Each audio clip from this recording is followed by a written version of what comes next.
नमस्कार दोस्तों, मैं दीप्ति सारस्वत दीप्ति चैनल पर एक बार फिर से आपके समक्ष उपस्थित हूँ विपाशा के चौथे एपिसोड के साथ में। मैं विपाशा के हिमाचल के हिंदी कविता विशेषांक पे अनेक एपिसोड्स कर रही हूँ और आज बारी है चौथे एपिसोड की। पुस्तक में एक बार फिर से आपको दिखा देती हूँ विपाशा। 5 कविताएं जो हैं, सबसे पहले मेरे सामने है पवन ठाकुर की। इनमें से मैं 3 छोटी छोटी कविताएं आपको पढ़ के सुनाती हूँ। पहली कविता शीर्षक मंथन। यह जो कविता इन्होंने लिखी है यह अली रेजा के चित्रों को देखकर लिखी है। चलो दुनिया को एक दूसरी नज़र से देखते हैं। मैं तुमसे कह रहा हूँ मेरी जान, एक विशाल समुद्र है और तुम एक नाव पर सवार हैं, जहाँ दिन भी है रात भी, और दूर दूर तक कोई किनारा नहीं। हम झेलेंगे इसके थपेड़े, आंखों को चुभती इसकी चमक। एक रोशनी है हमारे दरमियां, जिसके सहारे हम तैरेंगे ये समुद्र, तुम्हारा और मेरा प्यार। अगली नन्ही सी कविता है काश। काश मेरे उड़ जाने भर से खिल जाता फूल, काश मेरे उड़ जाने भर से खिल जाता फूल, काश मैं एक तितली होता। अगली का शीर्षक है पीला। शहर की भागम भाग के बीच भीड़ में से निकलती तुम, जिसे मैंने देखा। शहर की भागम भाग के बीच भीड़ में से निकलती तुम, जिसे मैंने देखा, किसी चंद्रमा सी चमकती हुई सितारों के बीच। मुझे लगता है इश्क का रंग पीला है। अब मैं आपको सुनाने वाली हूँ शुभम नेगी की कविता, और बिल्कुल डिफरेंट टॉपिक पे ये कविता लिख रहे हैं। युवा कवि हैं हमारे प्रदेश के। ये हैं, इनका पैतृक गांव है समोह झंडूता, जिला बिलासपुर से हैं ये, और इनका जन्म है 1997 का। मैं आपको पवन ठाकुर का पता भी बता देती हूँ। इनका जन्म 1996 का है। पैतृक गांव गोशाल, जिला कुल्लू से संबद्ध हैं ये। खैर, अब बात आती है शुभम नेगी की। इनकी कविता देखें, हत्याओं की रपट। वे लड़के जो लड़कों का हाथ थामना चाहते थे, जो लड़कों की पलकों को चुंबन से सौंपना चाहते थे सदाबहार सपने। वे लड़के जिनके प्रेम ने बोई संकरी सलाखों की विषैली फसल। वे लड़के जो किताबी प्रेम कहानियों में ढूंढते फिरे उनके लिए आरक्षित कोना। वे लड़के जिनके लिए कोई कोना नहीं था। वे लड़के जो पकड़े गए बिस्तर पर लड़के के साथ। वे लड़के जिनकी पिंडलियों पर नील हैं। वे लड़के जो मुंह में जुराबे ठूंस चीखे हैं। वे लड़के जिनसे कहा गया बेटा समझो। वे लड़के जिन्हें समझा नहीं गया। वे लड़के जो लड़के थे पर लड़के नहीं थे। वे लड़के जो आदमी बने मर्द नहीं। वे आदमी जिनकी पलकों की अंदरूनी सतह फफूंद है। वे आदमी जो बीवियों के नाम धोखे लिखने पर मजबूर हैं।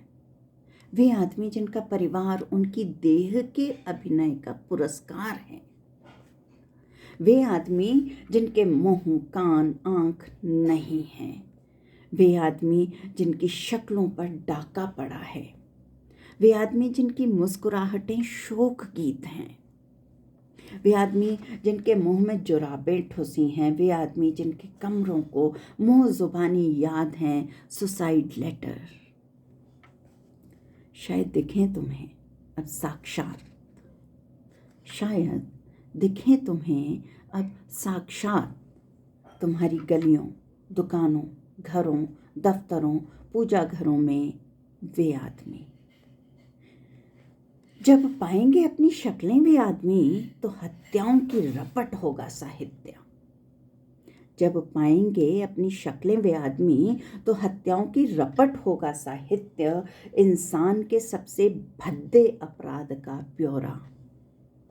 और गोष्ठियां क्या होंगी? साक्षात्कार, शोक सभाएं या कटघरे?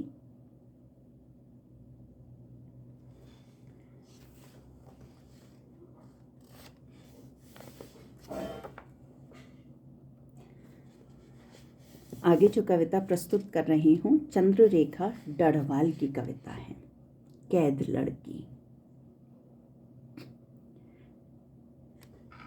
चंद्ररेखा डढ़वाल, इनका जन्म है 1951 का। सीनियर राइटर हैं।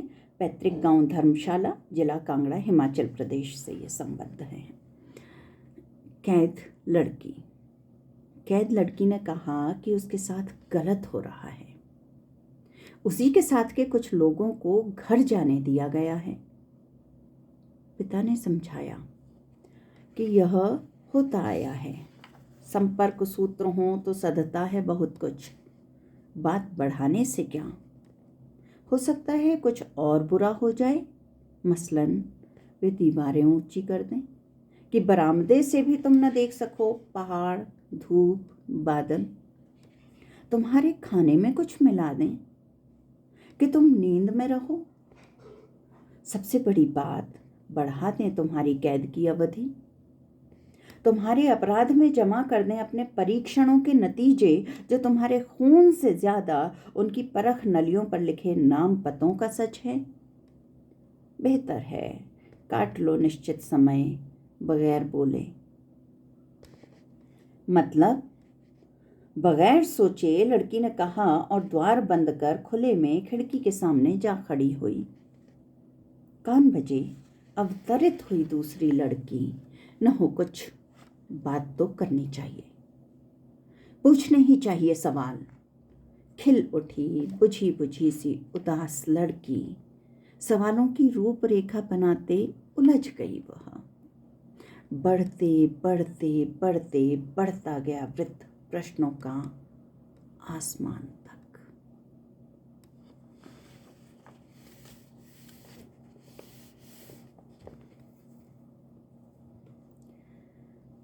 तीन कविताएं हैं इशिता आर गिरीश की। मैं दो कविता आपको पढ़ के सुनाती हूँ। मैं मौसम नहीं हूँ सूखा, मैं नहीं हूँ बाढ़ या गर्मी, सर्दी, पतझड़, बहार भी। मैं हूँ शाख जिस पर मौसम आते हैं गुजर जाते हैं। यह कविता 1988 में लिखी गई है। अगली कविता अलविदा। तुम एक सुंदर पल में आए, सुनहरी किरणों से भर गए मेरे किशोर पल। अब दूसरी ही किसी दिशा में उड़ जाओगे और मैं भी चल दूंगी कहीं और। जैसे बदल जाता है और सभी कुछ बदल जाता है, यह एहसास भी जिसे कहते हैं प्रेम। यह भी नहीं होता शाश्वत, चले जाओ तुम, मैं भी होती हूँ अब विदा। रहोगे तुम सदा मेरी यादों में, मेरा नन्हा सा पहला प्यार बनकर। 2013 में लिखी गई है ये कविता। और इशिता आर गिरीश का जन्म है 1968 का। पैतृक गांव कुल्लू, जिला कुल्लू, हिमाचल प्रदेश से ही है।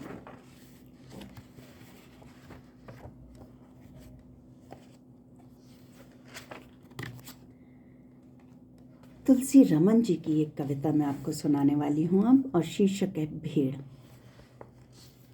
बुजुर्गों का कहना है जब भेड़ मूंडनी हो उससे पूछा नहीं जाता। दो चार हरी पत्तियाँ, रोटी का एक ग्रास या चंद दाने खिलाकर दिखाकर एक सछल शरारती पुचकार के साथ करीब बुला लिया जाता है उसे, और वह निरीह सहज चली आती है। बुजुर्गों का कहना है, जब भेड़ मूंडनी हो उससे पूछा नहीं जाता, 2-4 हरी पत्तियां, रोटी का एक ग्रास या चंद दाने दिखाकर एक सछल शरारती पुचकार के साथ करीब बुला लिया जाता है उसे, और वह निरीह सहज चली आती है। बस सुविधाजनक ढंग से कैंची चलाकर उतार लो उसकी ऊन, और फिर से एक अरसे के लिए ऊबड़ खाबड़ गहन निर्जन में नंगा कर छोड़ दो, जहाँ रहते हैं असंख्य भेड़िए और भेड़िए के बच्चे उसके खून की ताक में। सिंहासन सजते हैं भेड़ की ऊन से, राज तिलक भी होता है भेड़ के खून से, पर निरीह भेड़ ठगी सी बस ऊन होती है या खून। तुलसी रमन जी का पैतृक गांव मांदल है, जिला शिमला से है।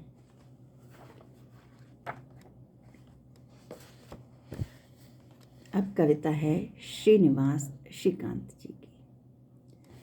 शहर नहीं मरा। बर्फ में दफनाए जाने के बाद भी शहर नहीं मरा। गाया प्रेत पिशाचों ने मंगल, कूदे खिड़कियों से बेनकाब आदमी, पकड़ने उन बेहया आवाज़ों को, उड़े बाज तिलिस्मी जंगलों के दिशा में। जंगले, रेलिंग, हवेलियां खड़े रहे, ध्यानस्थ खड़े रहे। देवदारुओं से लिपटी फिरंगियों के पाप प्रेम की खिलखिलाहटें पगलाईं। बुलाहटें कल शाम के इतिहास की माथा फोड़ती रहीं पुराने चंडूखानों की चौखटों पर, और आते जाते अजनबी का बाजू पकड़ मौत की घाटियों में स्कीइंग करती रही झबरी आवारा हवा। धन्यवाद, नमस्कार।